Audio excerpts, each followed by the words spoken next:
ಎಲ್ಲ ವಿದ್ಯಾರ್ಥಿಗಳಿಗೆ, ಪೇರೆಂಟ್ಸ್ಗೆ ಮತ್ತು ನನ್ನ ಚಾನೆಲ್ ನೋಡ್ತಕ್ಕಂಥ ಎಲ್ಲ ಜನಗಳಿಗೂ ನಮಸ್ಕಾರಗಳು.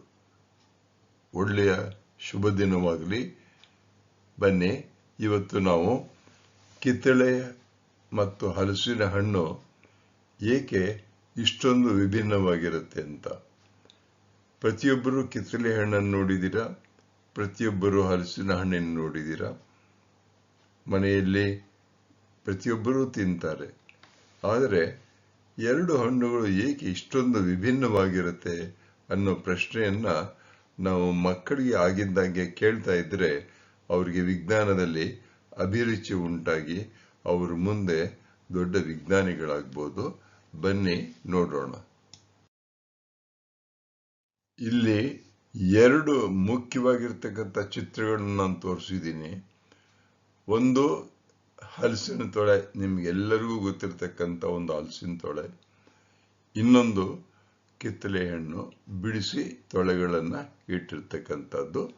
ಸೊ ಕಿತ್ತಳೆ ಹಣ್ಣಲ್ಲಿ ತೊಳೆಗಳಿರುತ್ತೆ, ಇದರೊಳಗಡೆ ಸಹಿತ ತೊಳೆಗಳಿರುತ್ತೆ. ಕನ್ನಡದಲ್ಲಿ ತೊಳೆಗಳು ಅಂತ ಹೇಳ್ತೀವಿ, ಇಂಗ್ಲಿಷ್ನಲ್ಲಿ ಇದಕ್ಕೆ ಬೇರೆ ಬೇರೆ ರೀತಿಯಾಗಿ ಹೆಸರು ಹೇಳ್ತಾರೆ.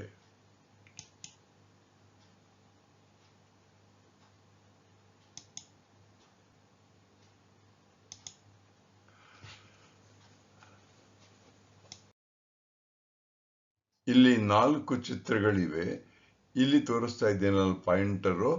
ಈ ಚಿತ್ರಗಳಲ್ಲಿ ಇದು ಒಂದು ರೀತಿಯಾಗಿರ್ತಕ್ಕಂಥ ಕಿತ್ತಳೆ ಹಣ್ಣು. ಇದನ್ನು ಸಾಮಾನ್ಯವಾಗಿ ನಮ್ಮಲ್ಲಿ ಚಕ್ಕೋತನ ಹಣ್ಣು ಅಂತ ಹೇಳ್ತಾರೆ. ಅದರಲ್ಲಿರ್ತಕ್ಕಂಥ ಒಂದು ತೊಳೆಯನ್ನ ಓಪನ್ ಮಾಡಿದಾಗ ಒಳಭಾಗದಲ್ಲಿ ರಸ ತುಂಬಿರ್ತಕ್ಕಂಥ ಕುಸುಮಗಳಿವೆ. ಇದಕ್ಕೆ ಇಂಗ್ಲಿಷ್ನಲ್ಲಿ ಸ್ಯಾಕ್ಸ್ ಅಂತ ಕರೀತಾರೆ. ಎರಡನೇದು ಸಹಿತ ನಾವು ತಿಂತಕ್ಕಂಥ ಕಿತ್ತಳೆ ಹಣ್ಣು ಸಾಮಾನ್ಯವಾಗಿ ಈ ರೀತಿಯಾಗಿ ಬಣ್ಣ ಇರತಕ್ಕಂಥ ಕಿತ್ತಳೆ ಹಣ್ಣು ಅಂತ ಹೇಳಿದರೆ ಇದು ನಾವು ಮೋಸಂಬಿ ಹಣ್ಣು ಅಂತ ಹೇಳ್ತೀವಿ. ಅದರಲ್ಲಿರ್ತಕ್ಕಂಥ ತೊಳೆಗಳು, ಒಂದು ತೊಳೆಯಲ್ಲಿ ಎಷ್ಟು ಕುಸುಮಗಳಿವೆ, ಎಷ್ಟು ಈ ರಸವನ್ನು ತುಂಬಿರ್ತಕ್ಕಂಥ ಚೀಲಗಳಿವೆ ಅನ್ನೋದನ್ನ ಅತ್ಯಂತ ಆಶ್ಚರ್ಯಕರ ಸಂಗತಿ. ಅದನ್ನ ಎಣಿಸ್ಬಹುದು. ಇವತ್ತು ಒಂದು ವಿಡಿಯೋದಲ್ಲಿ ನಾನು ಅದನ್ನು ಮಾಡಿ ತೋರಿಸ್ತೀನಿ. ಈ ಚಿತ್ರ ಒಂದು ಹಲಸಿನ ಹಣ್ಣಿನ ಹಲಸಿನ ತೊಳೆಯ ಚಿತ್ರ. ಇದು ಸಹಿತ ಬೇರೆ ಬೇರೆ ಬಣ್ಣಗಳಲ್ಲಿ ಕಂಡು ಬರುತ್ತೆ. ಇಲ್ಲಿ ಬಿಳಿ ಬಣ್ಣದಲ್ಲಿದೆ, ಕೆಂಪು ಬಣ್ಣದಲ್ಲಿದೆ, ಬಣ್ಣಗಳು ಬೇರೆ ಬೇರೆ ಆಗುತ್ತೆ. ಅದು ಇನ್ನೊಂದು ಪ್ರಶ್ನೆ, ಯಾಕೆ ಬಣ್ಣಗಳು ಬೇರೆ ಆಗುತ್ತೆ ಅನ್ನೋದು. ಈ ಒಂದು ತೊಳೆಯಲ್ಲಿ ಹೇಗೆ ಒಂದು ಬೀಜ ಇದೆ ಮತ್ತೆ ಮೇಲ್ತೊಳೆ ಹೇಗಾಗಿರುತ್ತೆ, ಒಂದು ಹಲಸಿನ ಹಣ್ಣಲ್ಲಿ ಎಷ್ಟೊಂದು ಹಲಸಿನ ತೊಳೆಗಳಿರುತ್ತೆ ಅನ್ನೋದನ್ನು ಸಹಿತ ನಾವು ತಿಳ್ಕೋಬೇಕು. ಕಿತ್ತಳೆ ಹಣ್ಣು, ಹಲಸಿನ ಹಣ್ಣು ಎರಡೂ ಸಹಿತ ಹಣ್ಣುಗಳೇ. ಆದರೆ ಎರಡು ಹಣ್ಣುಗಳಲ್ಲಿ ಏಕೆ ಅಷ್ಟೊಂದು ವಿಭಿನ್ನವಾಗಿರುತ್ತೆ? ರುಚಿ, ಗಾತ್ರ, ವಾಸನೆ, ಒಳಭಾಗ ಎಲ್ಲ ಬೇರೆ ಬೇರೆಯಾಗಿರುತ್ತೆ. ಇದಕ್ಕೆ ಉತ್ತರ ಬೇಕು ನಮಗೆ ಅಂದ್ರೆ ಒಂದೇ ಒಂದು, ಸಸ್ಯಗಳಲ್ಲಿರ್ತಕ್ಕಂಥ ಡಿಆಕ್ಸಿರೈಬೋನ್ಯೂಕ್ಲಿಕ್ ಆಸಿಡ್ ಅಥವಾ DNA ಅಂತಕ್ಕಂಥದ್ದು. ಎರಡು ಹಣ್ಣುಗಳ ವಿಜ್ಞಾನಿಗಳಂತೆ ಅಧ್ಯಯನ ಮಾಡೋಣ. ಆದರೆ DNA ವಿಚಾರಕ್ಕೆ ನಾವು ಹೋಗೋದು ಬೇಡ, ಅದು ಕಷ್ಟವಾಗುತ್ತೆ. ಎರಡು ಹಣ್ಣುಗಳನ್ನು ಮೊದಲು ನೀವು ನೋಡಿ, ಚೆನ್ನಾಗಿ ನೋಡಿ ವಿದ್ಯಾರ್ಥಿಗಳಾಗಿದ್ರೆ. ನಂತರ ಕತ್ತರಿಸಿ ಒಳಭಾಗವನ್ನ ಹೋಲಿಸಿ ನೋಡಬೇಕು. ಅದು ಇವತ್ತಿನ ಒಂದು ಬೇರೆ ವಿಡಿಯೋದಲ್ಲಿ ನಾನು ಮಾಡಿ ನಿಮಗೆ ತೋರಿಸ್ತೀನಿ. ನೀವು ಈ ರೀತಿ ಮಾಡೋದನ್ನ ಕಲ್ತ್ಕೊಂಡ್ರೆ ವಿಜ್ಞಾನವನ್ನ ಚೆನ್ನಾಗಿ ಅರ್ಥ ಮಾಡ್ಕೊಳ್ಬೋದು. ಪರೀಕ್ಷೆ ದೃಷ್ಟಿಯಿಂದ ಅಲ್ಲ, ಇದು ಹೆಚ್ಚು ಜ್ಞಾನವನ್ನು ಪಡೆಯುವುದಕ್ಕೋಸ್ಕರ ಮಾಡ್ತಕ್ಕಂಥ ಒಂದು ಅಧ್ಯಯನ. ನಾವು ಈ ಹಣ್ಣುಗಳಲ್ಲಿ ತಿಂತಕ್ಕಂಥ ಭಾಗ ಯಾವುದು ಅನ್ನೋದನ್ನ ಯೋಚನೆ ಮಾಡಿದರೆ ನೋಡೋದಕ್ಕೆ ಫಸ್ಟ್ ಕಿತ್ತಳೆ ಹಣ್ಣಿನ ಸಿಪ್ಪೆ ತೆಗಿತೀವಿ. ಒಳಗೆ ಹಲವಾರು ರಸಭರಿತ ಕೋಶಗಳಿರುತ್ತೆ. ಅವುಗಳಿಗೆ ತುಂಡುಗಳು ಅಥವಾ ತೊಳೆಗಳು ಅಂತ ಹೇಳ್ತಾರೆ. ಒಂದು ಕಿತ್ತಳೆ ಹಣ್ಣನ್ನು ಓಪನ್ ಮಾಡಿದರೆ ಒಳಭಾಗದಲ್ಲಿ ಸೇರ್ಕೊಂಡಿರೋ ಹಾಗೆ 10 ಅಥವಾ 12 ತುಂಡುಗಳು ಕಾಣಿಸುತ್ತೆ. ಅದಕ್ಕೆ ನಾವು ತೊಳೆಗಳು ಅಂತ ಕರಿತೀವಿ ಇಂಗ್ಲಿಷ್ನಲ್ಲಿ, ಕನ್ನಡದಲ್ಲಿ. ಈ ಪ್ರತಿಯೊಂದು ತೊಳೆಯಲ್ಲಿ ಸಹಿತ ಸಾವಿರಾರು ರಸಚೀಲಗಳಿರುತ್ತೆ, ಕುಸುಮ ಅಂತ ಕರಿತೀವಿ. ನೀವು ಯಾರಾದರೂ ತಿನ್ಬೇಕಾದ್ರೆ ಓಪನ್ ಮಾಡಿ ಎಷ್ಟು ಒಂದು ತೊಳೆಯಲ್ಲಿ ಎಷ್ಟು ಕುಸುಮ ಇದೆ ಅಂತ ಏನಾದ್ರು ಎಣಿಸಿದಿರಾ, ಯೋಚನೆ ಮಾಡಿದಿರಾ? ಅದು ಹೇಗೆ ಬಂತು ಅಂತ ಯೋಚನೆ ಮಾಡಿದಿರಾ? ಅದರಲ್ಲಿ ರಸ ಹೇಗೆ ತುಂಬಿತು ಅಂತ ಯೋಚನೆ ಮಾಡಿದಿರಾ? ಇದನ್ನ ಮಕ್ಕಳಿಗೆ ನೀವು ಹೇಳ್ಕೊಡ್ಬೇಕು.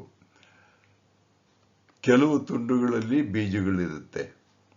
ಹಲಸಿನ ಹಣ್ಣು ದಪ್ಪ ಮತ್ತು ಮುಳ್ಳುಗಳಿಂದ ಕೂಡಿರತಕ್ಕಂಥ ಒಂದು ದೊಡ್ಡ ಹಣ್ಣು. ನೋಡಿ, ಕಿತ್ತಳೆ ಹಣ್ಣಿಗೂ ಹಲಸಿನ ಹಣ್ಣಿಗೂ ಎಷ್ಟು ವ್ಯತ್ಯಾಸ. ಒಳಗೆ ಹಳದಿ ಬಣ್ಣದ ಸಿಹಿಯಾದ ತೊಳೆಗಳು ಸಿಗುತ್ತೆ. ಪ್ರತಿಯೊಂದು ತೊಳೆಯೊಳಗೂ ಒಂದೊಂದು ಬೀಜ ಇರುತ್ತೆ. ಅಂದರೆ ಕಿತ್ತಳೆ ಹಣ್ಣಿನ ಬೀಜವನ್ನು ನಾವು ಉಪಯೋಗಿಸೋಲ್ಲ. ಹಲಸಿನ ಹಣ್ಣಿನ ಬೀಜವನ್ನ ಬೇಯಿಸಿ ತಿಂತೀವಿ, ಹುಡಿಯಲ್ಲಿ ಹಾಕ್ತೀವಿ. ಹೀಗೆ ಬೇರೆ ಬೇರೆ ರೀತಿಯಾಗಿ ಹಲಸಿನ ಹಣ್ಣಿನ ಬೀಜ ತಿಂತೀವಿ. ಕಿತ್ತಳೆ ರಸಭರಿತವಾಗಿರುತ್ತೆ, ಒಳಭಾಗದಲ್ಲಿ ತುಂಡುಗಳು ತೊಳೆಗಳಿರುತ್ತೆ. ಹಲಸಿನ ಹಣ್ಣಲ್ಲಿ ಸಿಹಿಯಾದ ತೊಳೆಗಳಿರುತ್ತೆ. ಎರಡೂ ಸಹಿತ ಬೇರೆ ಬೇರೆಯಾಗಿರ್ತಕ್ಕಂಥ ರಚನೆಯಾಗಿರುತ್ತೆ.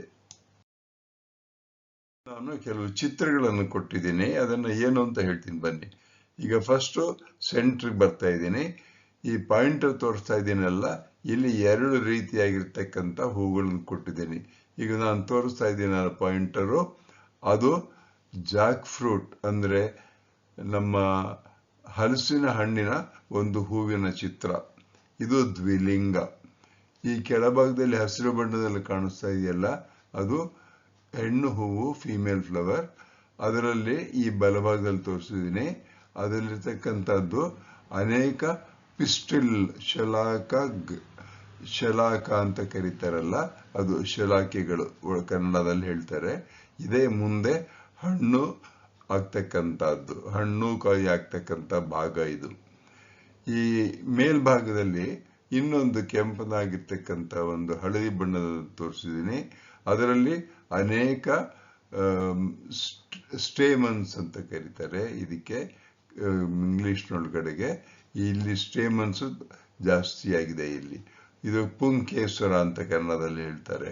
ಇದು ಒಂದು ಹೂವಿನ ಗಂಡು ಭಾಗ, ಅಂದ್ರೆ ಜಾಕ್ ಫ್ರೂಟ್ ಅಥವಾ ಹಲಸಿನ ಹಣ್ಣು ದ್ವಿಲಿಂಗ ಪುಷ್ಪ. ಈ ಕೆಳಗಡೆ ಬಂದಾಗ ಆರೆಂಜಿಂದ ಒಂದು ಹೂವಿನ ಚಿತ್ರ ತೋರಿಸಿದ್ದೀನಿ, ಕಿತ್ತಳೆ ಹಣ್ಣಿನ ಚಿತ್ರ. ಇದರಲ್ಲೂ ಸಹಿತ ಪೆಟಲ್ಸ್ ನೋಡಿ ತುಂಬಾ ಜಾಸ್ತಿ ಇದೆ.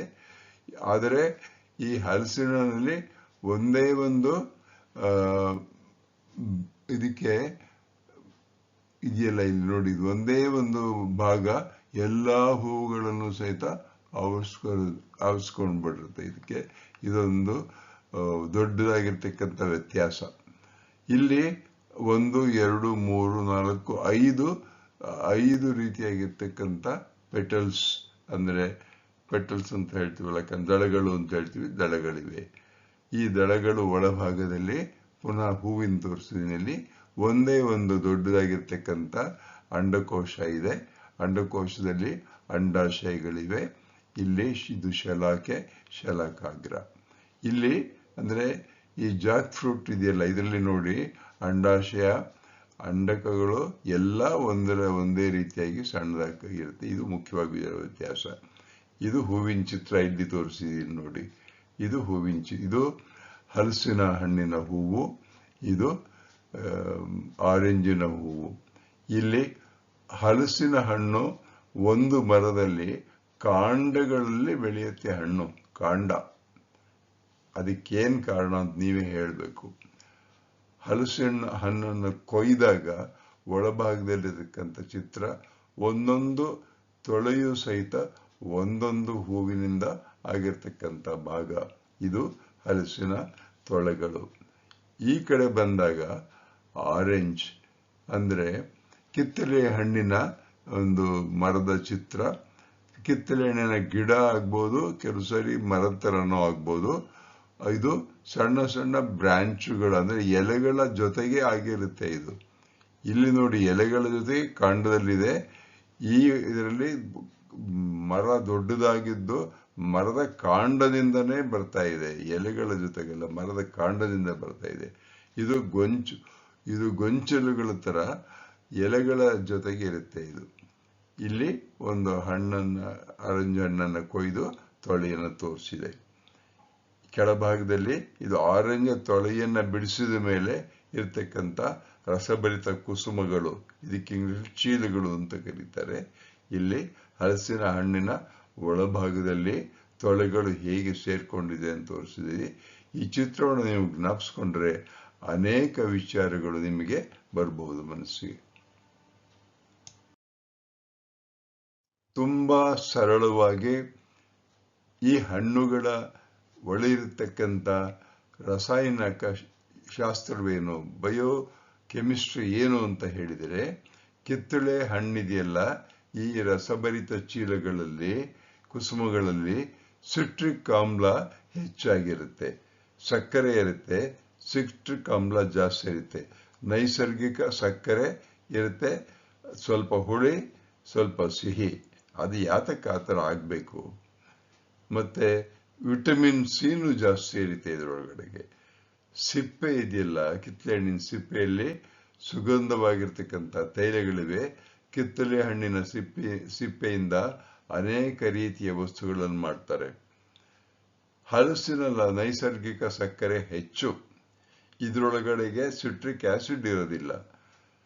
ಯಾತಕ್ಕೋಸ್ಕರ ನಮ್ಮ ಪ್ರಕೃತಿಯಲ್ಲಿ ಈ ರೀತಿಯಾಗಿ ಬೇರೆ ಬೇರೆಯಾಗಿರುತ್ತೆ ಅನ್ನೋದು ತಿಳ್ಕೊಳ್ಳೋದು ಕಷ್ಟವಾಗುತ್ತೆ.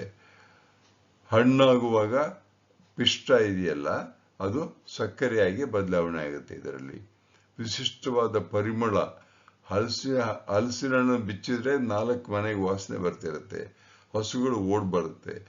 ಅನೇಕ ಸುಗಂಧ ರಾಸಾಯನಿಕಗಳಿವೆ. ಆ ರಾಸಾಯನಿಕಗಳು ಏನು ಅನ್ನೋದನ್ನು ನಮಗೆ ಹೈಸ್ಕೂಲ್ ಲೆವೆಲಲ್ಲಿ ಗೊತ್ತಾಗೋದಿಲ್ಲ. ನೀವು ಮುಂದೆ ವಿಜ್ಞಾನಿ ಆದರೆ ಕಂಡಿಡ್ಕೋಬೇಕು.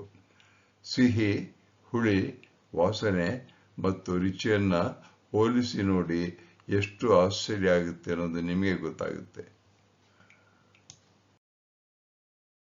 ಈಗ ಒಂದು ಹಲಸಿನ ಮರ ಹಣ್ಣು ಬೆಳೆಯುವುದಕ್ಕೆ ಎಷ್ಟು ಸಮಯ ಬೇಕು ಅಂತ ಇಲ್ಲಿ ಹೇಳಿದ್ದೀನಿ.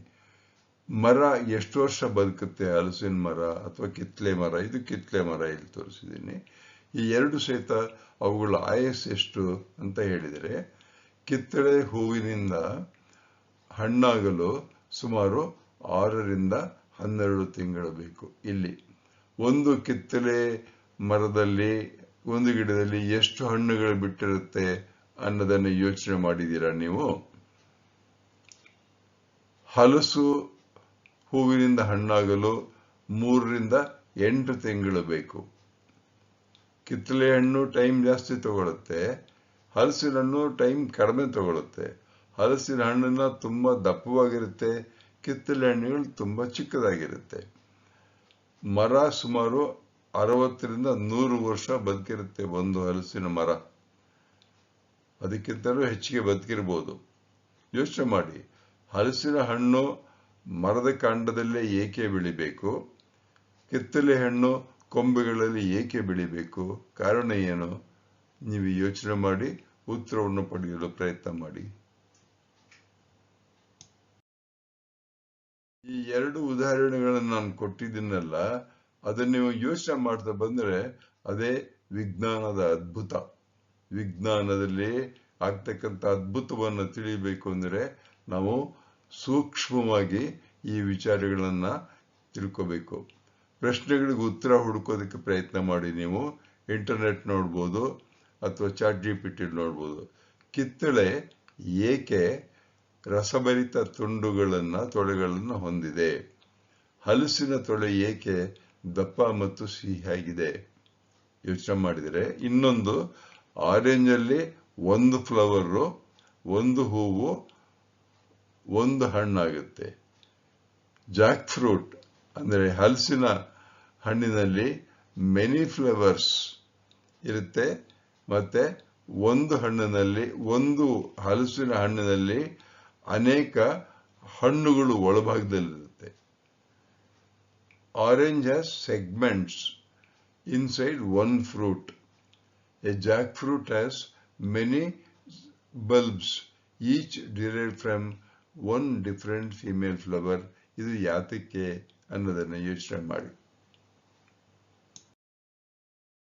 ಈ ಒಂದು ಚಿತ್ರೀಕರಣವನ್ನು ಮಾಡೋದಕ್ಕೆ credits academic assistance and content support by ChatGPT ಮತ್ತೆ ಇಂಟರ್ನೆಟ್. ಚಿತ್ರಗಳನ್ನ ಇಂಟರ್ನೆಟ್ ಮತ್ತು ವೆಬ್ಬಿಂದ ತಗೊಂಡಿದ್ದೀನಿ.